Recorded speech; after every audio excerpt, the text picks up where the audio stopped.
Let's quickly understand what is the difference between theoretical oxygen, theoretical air, and excess air. Now, first let's understand what is theoretical oxygen. So, theoretical oxygen is the amount of oxygen needed for the complete combustion of all the fuel fed to the combustion chamber, assuming that all carbon in the fuel reacts with oxygen to form CO2, all hydrogen reacts to form H2O, and all sulfur reacts to form SO2. In simple words, it is the exact minimum amount of oxygen required to completely burn a given fuel, with no oxygen left, and no fuel left unburnt. We can also say that theoretical oxygen is the minimum oxygen required for complete combustion. Now let's understand what is theoretical air.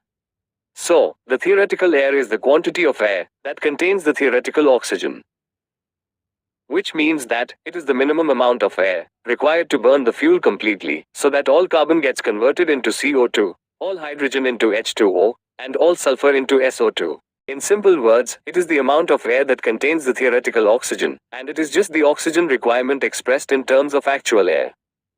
So the formula for theoretical air is: theoretical air in moles is equal to theoretical oxygen in moles divided by 0.21. Now let's understand what is excess air.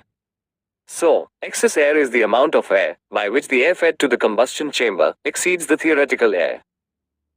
In simple words, it is the additional air supplied over and above the theoretical air to ensure complete combustion in real systems. Because in real burners, mixing isn't perfect, so some fuel may remain unburnt unless extra air is provided. So the formula for excess air is: percentage excess air is equal to air supply in moles minus theoretical air in moles divided by theoretical air in moles into 100. Where actual air supply can be calculated as actual air supply is equal to theoretical air into 1 minus percentage excess divided by hundreds.